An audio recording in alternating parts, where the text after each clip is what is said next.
After a long day, making dinner can be a great way to shift from the workday stress into a cozy, relaxing evening. It is a time where you get to put on comfy clothes, play your favorite songs, put on a movie, or catch up with loved ones. And in this video, I'm going to share with you 3 healthy and fun, cozy dinner recipes that you can make for yourself and for your family all season long. Hello and welcome back. If you are new to my channel, I'm Marissa, and I am here to help you make healthy living simple and fun. One of the most common objections that I hear about healthy eating is that it is boring, unattainable, and restrictive. But this couldn't be further from the truth when you approach it with the intention of wanting to nourish both your body and your soul, essentially eating for both nutrients and for enjoyment. Additionally, cooking dinner, in my opinion, is something to look forward to because it is a great way to unplug from the digital world at the end of the day, express creativity and create something new, and reconnect with loved ones. It is also very satisfying because you get to eat the end result, and healthy foods make you feel good, and it feels good to feel good. So enjoy, and please feel free to get creative, use what you have on hand, and have fun. Okay, so the first recipe is cottage pie. I love how this meal feels decadent, but it's not fancy at all, and that this meal preps really well and makes the best leftovers. So first things first, we need to cook the potatoes. I really love using baking potatoes for making mashed potatoes, but gold potatoes or red skin potatoes also work great. I like to keep the skin on them because it adds lots of nutrients and it saves me a step, and I also just love eating country mashed potatoes. So you're going to slice them in half and then in quarters to help them cook more quickly. Then put them in a medium-sized pot and fill that up with water and some salt. Bring this to a boil and cook the potatoes until they are fork tender. While you're cooking the potatoes, go ahead and chop up the vegetables. So you're going to slice off the ends of the onion and remove the outer peel, then roughly chop it into small bite-sized pieces. I like to do this by slicing the onion in half and then slicing down vertically and then horizontally about 3/4 of the way through. Then when you chop it, you get the small size that we want for this recipe. Next, slice up some baby bella mushrooms. Shiitake mushrooms would also be great here, but they are more expensive, so I usually just stick with the baby bella mushrooms. Then once you're done with that, you can chop up fresh herbs.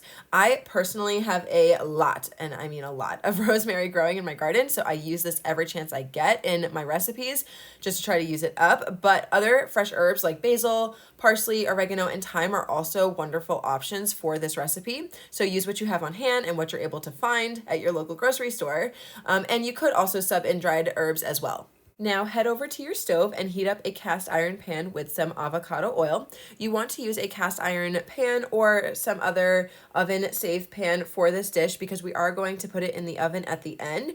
But if you do not have an oven safe pan, then you could always transfer this into a baking pan once you're done cooking. Once the oil is hot, saute your chopped onions and also add in minced garlic. If you have fresh garlic, then you will need to peel and mince it, but a little shortcut that I am obsessed with is buying garlic already minced and submerged in water.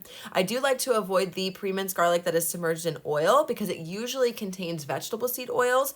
Sometimes you will get lucky though and find one that's made with extra virgin olive oil, but that's not always the case. Once the onions start to turn golden brown, add in the sliced mushrooms and season it all with salt and pepper. Let the mushrooms cook until they get golden brown on each side and then set them aside, and now it is time to cook the meat. So today I am using ground beef. I tend to buy meat in bulk and then freeze it into smaller portions. I am using about 1/2 pound here in this video, but please feel free to make more if you are feeding lots of people or if you want to have a lot of leftovers. So use your wooden spoon to break up the ground beef into small pieces and fully cook each side, and then season it with some freshly ground black pepper, onion powder, garlic powder, dried or fresh parsley, thyme, and the fresh rosemary. After the meat has cooked, add the sauteed onions, garlic, and mushrooms back in along with a package of frozen peas and carrots. Then you are going to pour in some beef broth. If you don't have any on hand, that's okay. You can sub in beef bouillon and water. And then you're going to thicken this using some cornstarch and water. And then allow this to simmer for an additional 1 to 2 minutes, and then go ahead and turn the heat off. Now it is time to drain the potatoes. If you would like to reserve some potato water, then go ahead and set that aside first, but I didn't today. Then put the potatoes back into the pot or a mixing bowl that's safe for electric beaters.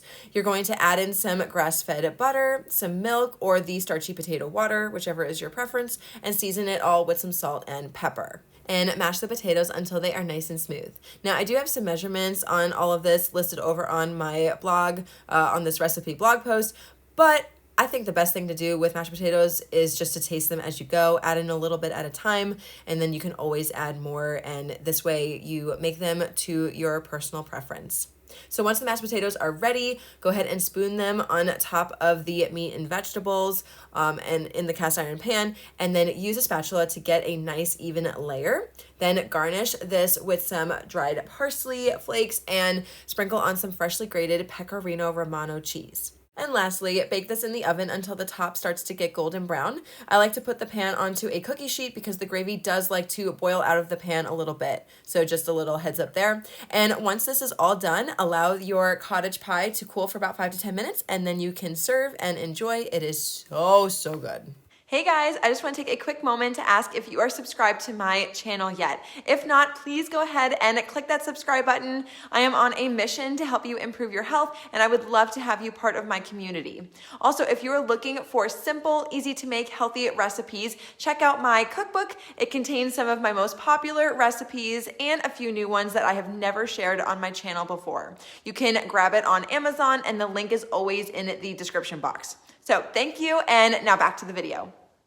The second dinner recipe is lemon, rosemary, and thyme roasted chicken thighs with roasted vegetables and leftover mashed potatoes. So I made extra mashed potatoes when I made the cottage pie so that I could save myself some time during the week, and I ate them with this meal. So this is definitely a benefit of meal prepping. So start by chopping and rinsing broccoli and cauliflower under cold water. Allow the water to drain and then place them onto a cookie sheet lined with a silicone baking mat. I love these mats. They are super affordable, they are reusable, and nothing sticks to it, which really helps reduce how much oil you need to use while roasting. I will link them down below for you guys. I just got them off of Amazon.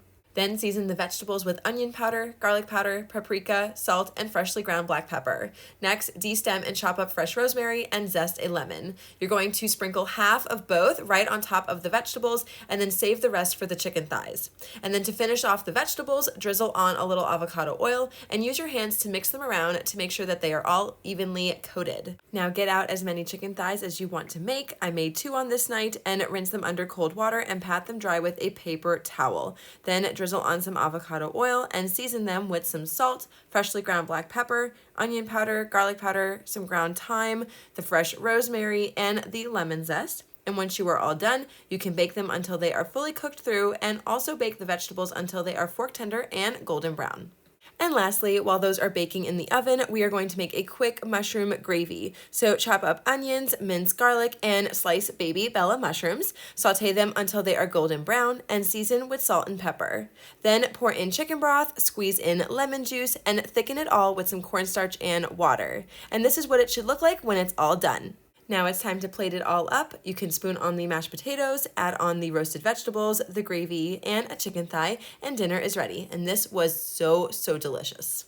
And the third dinner recipe is Italian sausage unstuffed bell peppers. So I remember my grandmother making stuffed peppers many times in my life, and they were always delicious, but they do take a while to make. And so this is my quick version of her stuffed peppers, but they are unstuffed. So I pulled out my rice cooker to make some brown rice. This is going to take the longest to cook, so I started with this. I got this rice cooker just a few months ago, and I use it all the time. I highly recommend getting one if you do not already have one. It truly makes rice perfectly every time, and it helped me kick the microwavable bags of rice habit that I had for years.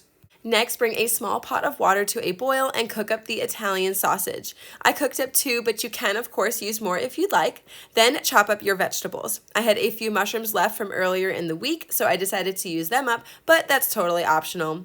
Then go ahead and chop up a zucchini, some onion, garlic, and a bell pepper, of course. Any color will work. Today I am using an orange bell pepper.